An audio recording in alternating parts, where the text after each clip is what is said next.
Chapter 11. Heather looked for Snowman before homeroom Monday morning, but he didn't seem to be there. "Have you seen Snowman?" she asked Lisa Holloway, a girl she recognized from chorus. "Who?" Bill. Bill Jeffers. He's a new guy." Lisa shook her head. "No new guys in this homeroom." "He's pretty tall and has white hair," Heather persisted. Lisa shook her head. "You sure he's supposed to be in here?" "Well, he said this was his homeroom, but he was probably confused," Heather said. "Who isn't?" Heather stepped back out into the crowded, noisy hallway and nearly collided with Ben. "Fancy meeting you here," he said coldly. He was wearing black, straight-legged jeans and an oversized maroon sweater. He had his green book bag slung over his shoulder.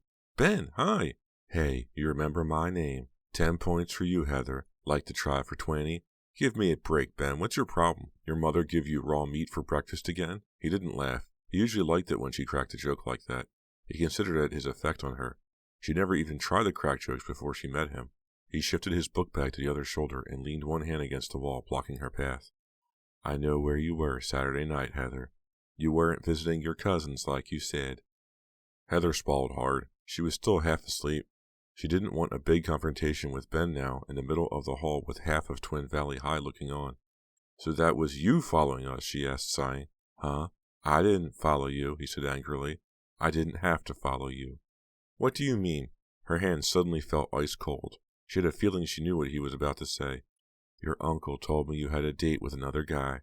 "I could kill him!" Heather screamed. Several kids turned to stare at her, surprised expressions on their faces. She could feel her face turning red. How could her uncle do that to her? Why did he do it? Just to embarrass her? Just out of sheer meanness? "Look, Heather, if you want to go out with somebody else, well, I guess there's nothing I can do," Ben said, nervously freaking a hand back through his straight black hair, his dark eyes revealing their hurt. "But come on, you didn't have to lie to me, did you?" "Uncle James had no business telling you," Heather said, unable to control her fury at her uncle. "That's not the point," Ben insisted angrily, raising his voice so that more heads turned from their lockers to see what the fuss was about. "I don't care about your uncle. I care about you, and you lied to me." Heather started to say something, she wasn't sure what, but Ben didn't give her a chance. He made a disgusted face. "We're supposed to trust each other, not sneak around with other people and tell each other lies." He clomped off down the hall, taking long, angry strides, his work boots thudding loudly against the hard floor. "I didn't want to hurt Ben. I didn't want him to know," Heather thought. "It was just one date after all. Uncle James is such a meddler. He has no life of his own, so he's constantly interfering in mine. I could kill him. I really could." The bell rang just above her head, startling her. "Hey, Heather," a girl called. "You're going to be late." Heather didn't see who it was, didn't recognize the voice.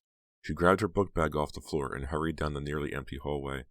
Ben's hurt, angry face, his fiery black eyes, his accusing stare followed her all the way to her seat. She couldn't concentrate all morning. She found herself daydreaming, thinking of Snowman, of how nice he was and what a good time she'd had with him Saturday night. He turned out to be a much better dancer than he claimed. But of course that wasn't important. What mattered to Heather was that she felt so comfortable with him. It hadn't seemed like a first date at all. He seemed so understanding. He was such a good listener, and he was really interested in what she had to say. She didn't feel at all shy around him the way she did with other boys, even Ben sometimes. They danced for hours. Then he drove them to a Chinese restaurant just off the State University campus, where they had egg rolls and wonton soup, and talked comfortably, like old friends, as if they'd known each other for years. Heather had ended up telling him her whole life story, all about her unhappy life being brought up by her aunt and uncle, about her trust fund, and the checking account Uncle James wouldn't let her use, all about the restrictions, all of the rules, all of the problems she had to put up with because of her uncle. She even told him about the fantasies she had, fantasies of murdering her uncle. Snowman, it turned out, had a similar unhappy story to tell. His father's death had shocked the family. His mother had to devote all of her time to earning a living, to keeping the family together. She had little time to pay attention to Snowman and his little brother. Moving to Twin Valley had made their lives even more difficult. His mother was working 2 jobs, and there still didn't seem to be enough money to pay the bills each month. Snowman had even considered dropping out of school and getting a job to help out, but his mother had convinced him to stay in school. He had only this 1 year left after all. When they kissed goodnight, Heather reached her arms around him and pulled him close. She already felt close to him. She wanted to feel even closer. He seemed a little surprised by the power of her emotion. Surprised and pleased. Then she whispered good night and ran into the house. Later, in bed, Heather drifted into an untroubled sleep and dreamed about snowy mountains. Uncle James didn't appear in her dreams once. The next morning, while her aunt was in church and her uncle was working on finishing the room over the garage, called Kim to tell her all about her date. Kim listened with a mixture of surprise, delight, and envy, her hoarse, scratchy voice sounding even more comical so early in the morning. Now, sitting in English composition, not hearing a word Mrs. Leake was saying, Heather couldn't wait for lunch, so she could discuss Snowman with Kim even more. But lunch was a little disappointing. Kim mainly wanted to talk about Ben. He had called her on Sunday to find out what was going on with Heather, who this new guy was. Your uncle had no right to squeal like that, Kim said heatedly. Are you going to tell him off or what? Heather sighed. Tell Uncle James off? Are you kidding, Kim? He'd love that. It would give him an excuse to ground me for a month.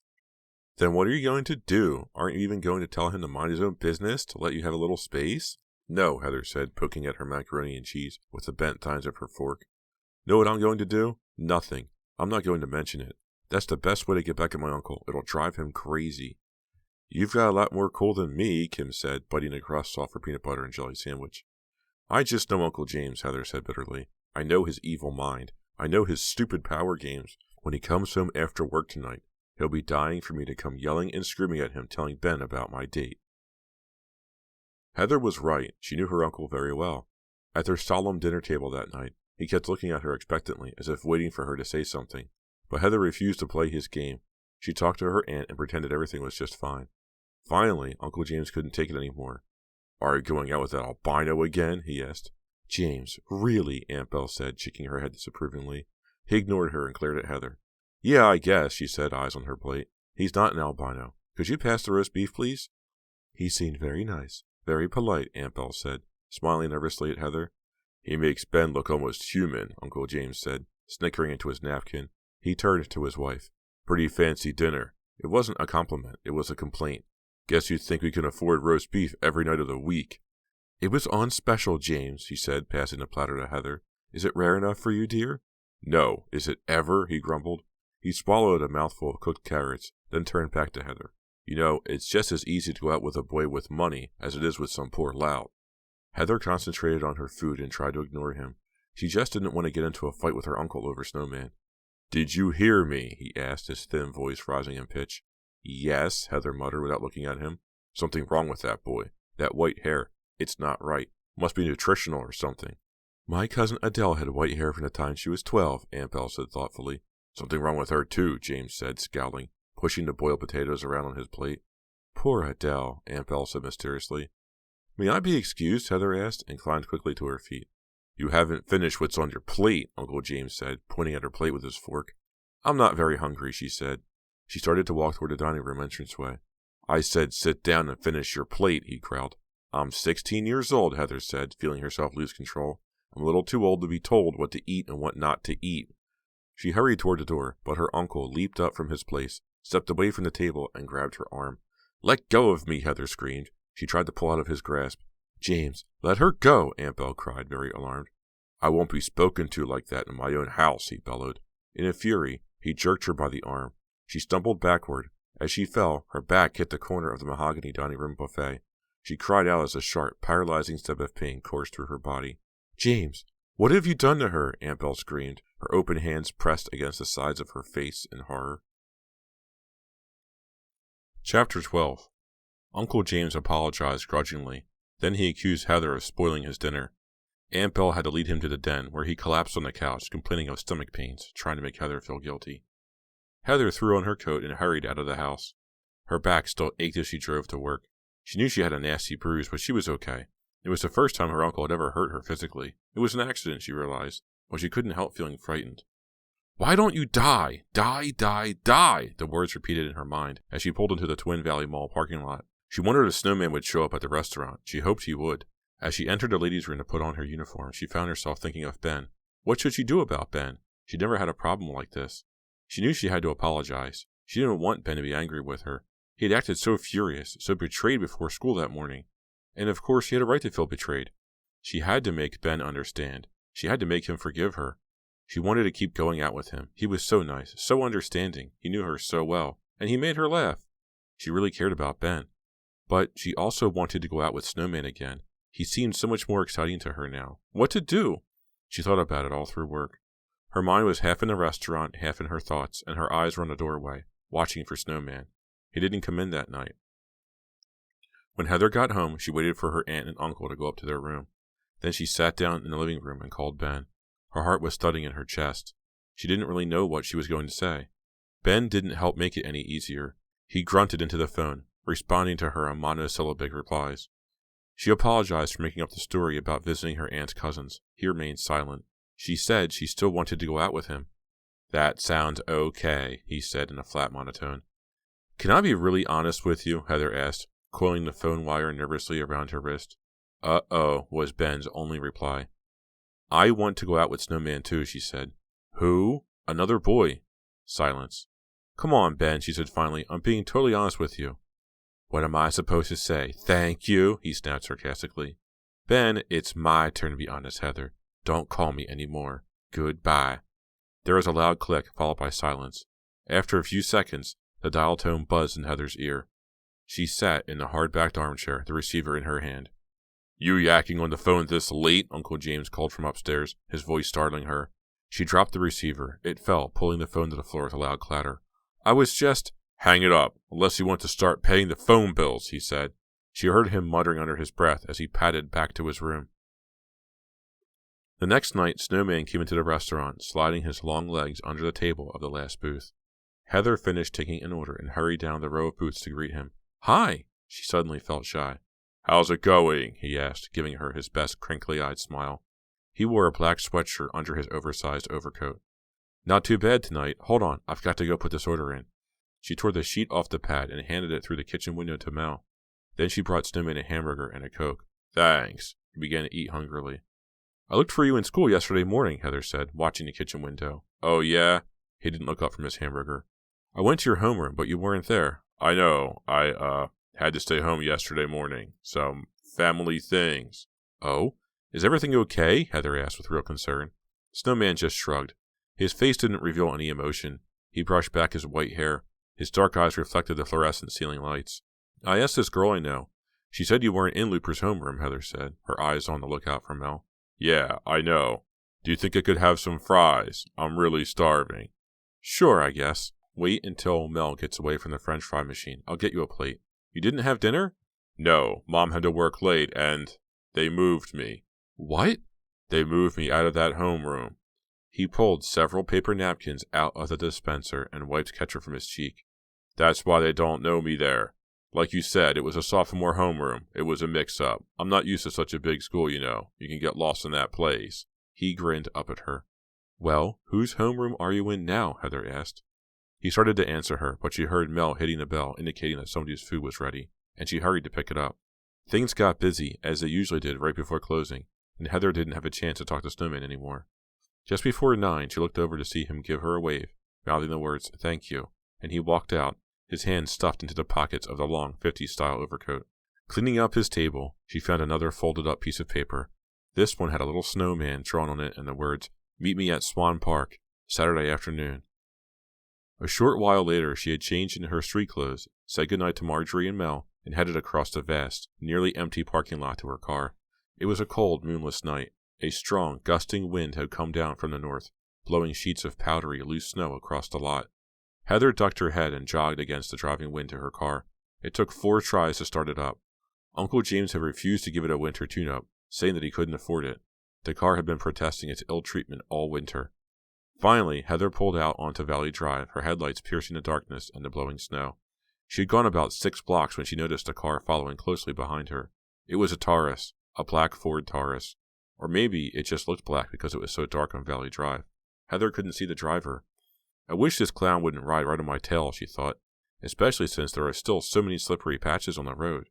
When she turned onto Century, she was surprised to see the Taurus turned with her. Is it following me? That was her first thought. Doesn't Ben's mother drive a Taurus? That was her second thought. Century was a wide avenue. Heather slowed down, pulling far to the right, and gave the Taurus a chance to pass. But the Taurus slowed down too. It didn't pass.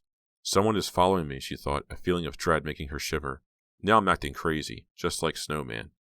She turned right at the next intersection. She wasn't sure what street it was. She just wanted to see if the car would follow. Yes. The black Taurus kept close behind her. Well, whoever it is isn't being very subtle about it, Heather thought. When people follow a car in the movies, they stay far back enough so the person doesn't become suspicious. It's got to be an amateur. It's got to be Ben. No, it can't be Ben.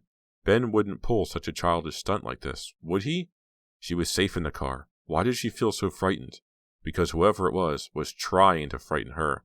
Well, there's one way to prove if it's Ben or not, she thought, stepping on the gas. She was only a few blocks from his house. She'd drive there and see. Staring into the rearview mirror, she struggled to make out the face of the driver as she bolted through a four-way stop and roared onto Ben's block. But the windshield of the car behind her was covered in shadow, as if a dark curtain had been pulled over it. She couldn't even see if the car had a driver. Ben's house was 3 houses away on the left. She slowed as his driveway came into view. Was his mother's black Taurus in the drive? A yellow light over the garage threw a wide cone of light over the driveway. The Taurus wasn't there. The driveway was empty. Heather spun the wheel sharply to the left and pulled into the drive. The driver of the black Taurus must have been surprised by Heather's move. The Taurus's tires squealed and skidded over the pavement. Heather pulled her car to a stop halfway up the drive. She pushed open the car door and turned back toward the street, trying to get a good look at the black Taurus. But with a roar of acceleration, it sped away. The driver was a blur, surrounded by darkness. Heather climbed out of the car, breathing hard. She realized she was shaking all over. Maybe it was just some high school kid clowning around, she thought, trying to calm herself down. Or just some creep who got his kicks by scaring people at night. Or was it Ben? Her breath rose up in small puffs of white steam. She half walked, half ran up the flagstone walk to the front door and rang the bell. "Are you home, Ben? Or was that you in the car?" Silence. She rang the bell again. She backed up a few steps to look in the living room window. The house was completely dark. The porch light and the light over the garage were the only lights on. No one was home. Chapter 13. It had snowed all of Friday night, a fresh white covering for the graying snow already on the ground. Heather parked the car at the curb and crossed the street to the park, her boots sinking in over her ankles, making a pleasant crunching sound with each step. The air smelled clean and crispy and piney. Someone must have had a wood fire burning nearby. Heather inhaled the sweet, tangy aroma and smiled. Swan Park began on a gently sloping hill, which leveled into a wide, sweeping plateau with woods on the left and a small, oval-shaped lake on the right. 6 or 8 swans lived on the lake in the summer, which may have been the reason behind the park's name. The swans weren't there in the wintertime. Heather had always wondered where they went. She started up the low hill, which seemed much steeper because of the deep, slippery snow. There was no wind at all. Nothing moved. Heather suddenly felt as if she were in a painting of some kind, a painting of white on white, everything clean and pure and unreal. "Hey, Heather!" She looked up to see Snowman waving to her from the top of the hill. "Come on up. Isn't this great?" he called, kicking at the snow. He looks like a long, skinny colt, she thought, a colt with a long mane of white hair. She started to jog up the hill, slipping and sliding, but making steady progress. He took both her hands when she neared the top and pulled her the rest of the way up, both of them slipping in a drift that came up to the top of their boots. "So much snow," he said as Heather struggled to catch her breath. "I'm just glad of one thing." "What's that?" "Glad I don't have to shovel it." They both laughed. His dark eyes sparkled like black holes against the bright white surroundings. Like snowman eyes, she thought. "Hey, this was a great idea," she said, her gloved hand still in his. "What was?" "Coming here today. I would have just stayed home and moped around the house." He let go of her hands and started walking toward the woods, the dark trees all bare except for the covering of snow on their branches. Heather looked back to the lake. Several kids were having a snowball fight near the shore. Behind them, about a dozen people in bright reds and blues were ice skating on the frozen lake. "It looks like a postcard or something," Heather said. "It's too bright and corny to be true." "Maybe it isn't true," Snowman said mysteriously, and kept leading the way to the woods. "What's that supposed to mean?" she asked, puzzled, hurrying to catch up with him. He didn't reply. "Hey, let's build a snowman," she said, clapping her gloves together, watching her white, steamy breath sail up against the blue sky. "I haven't built a snowman since I was a kid." "Okay, great idea," he said, grinning back at her. "I remember I once built a snowman in the front yard and put one of Uncle James's old hats on it. When he came home, he was furious. He punished me for ruining his hat. Can you believe that? And I knew he hadn't worn the hat in years." "He's a bad dude," Snowman said, shaking his head. He had a long red wool scarf wrapped around his neck outside his overcoat. "Where are we going?" Heather asked, realizing they were just entering the woods. "Just keep going," he said, ducking his head to avoid walking into a low tree branch. "But we can't build a snowman in the woods," she protested. "Come on, turn around. Let's build it down there, closer to the lake." "I know a secret place," he said quietly. Their boots crunched over sticks and dried weeds buried under the snow. Somewhere nearby, a woodpecker tapped out a message high on a tree trunk. "A secret place? You just moved here," Heather said, stepping over a fallen log, trying to keep up with him.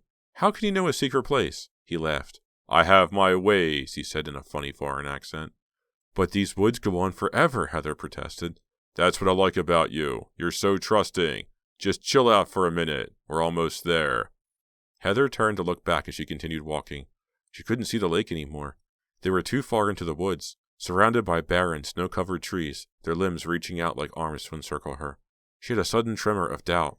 Maybe this isn't such a smart thing, going deep into these woods, far from everyone else, with this stranger.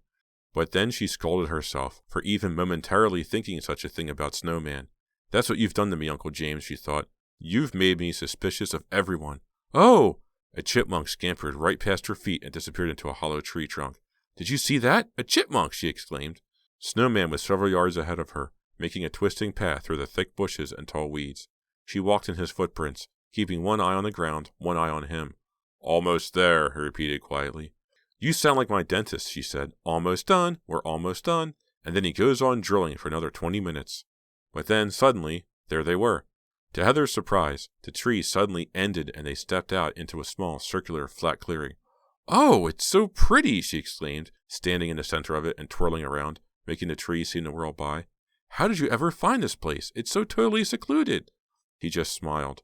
I thought it was a neat place, he said, retying the red scarf. Come on, let's build a really big snowman. They started with a small snowball. Heather rolled it until it was a little larger, and then a little larger, and then a little larger. Now it was big enough for both of them to roll together. It's great packing snow, Snowman said, bumping into her as he tried to roll the big snowball. Just wet enough. Is this the head or the body? She asked. Let's try to do one with 3 parts, you know, a head and 2 body sections, he said excitedly, like in the cartoons.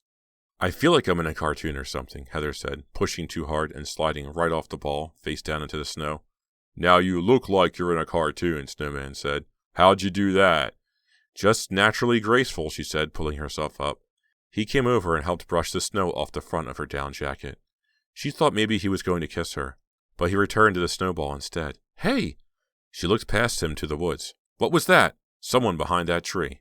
Yes, someone was there. Someone was hiding behind that wide-eyed tree, spying on them. Hey, Snowman, she called softly. He didn't hear her. She looked back into the woods. No one there now. Whoever it was had left. She listened. She couldn't hear any footsteps. No boots walking over the crackling sticks and weeds. She stared into the trees. No one, nothing moved. I imagined it, she told herself. Of all the crazy things, who would be way up here in the woods? No one even knows this little clearing exists. She suddenly remembered the black Taurus that had followed her. Was this the same person? No, stop it. Don't make yourself crazy. There's no one there. She put it out of her mind and started a new snowball. This'll be the head, she said. Too bad you didn't bring one of your uncle's hats, Snowman joked. The afternoon sun was lowering behind the trees when they got the snowman finished. The air was picking up a wet, heavy chill. But Heather felt warm from her hard work. In fact, she was perspiring. It's real cute, she said, stepping back to admire their handiwork. A masterpiece, he said, standing very close to her. Well, let's not go too far, she said. It's a little lumpy, he admitted. But I like it anyway, she said, turning to him. As soon as she did, he wrapped his arms around her and lowered his face to hers and kissed her, softly at first, and then hungrily. She kissed him back, wrapping her arms around the back of his overcoat, holding on to him tightly. I don't want this afternoon to end, she thought, closing her eyes as if making a wish. This was the nicest afternoon of my life. Please, please don't let it end. But when she opened her eyes, Snowman pulled his face away, keeping his arms around her. I like you, he said. A lot. I like you too, she said, feeling awkward but meaning it. This is our special place, he said softly. It's our special snowman, and our special place. No one knows it's here but us. She pulled his head back down and kissed him again. We'd better head back. It's getting dark, she said finally. I had a great afternoon, Snowman. Me too, he said, his dark eyes burning into hers. Come on, you've got to lead the way out of these woods, she said, looking up at the darkening sky. Okay, no problem, he said. But, instead of turning toward the road, he walked over to the snowman in the middle of the clearing. He turned and quickly drove his elbow into the snowman's head. The head toppled off the round, white body and fell onto the snow with a quiet plop. Then, without uttering a word, Snowman turned back and started into the woods. Hey, why'd you do that? Heather asked, hurrying after him. He turned back to her, shrugged his shoulders, and flashed her his boyish grin.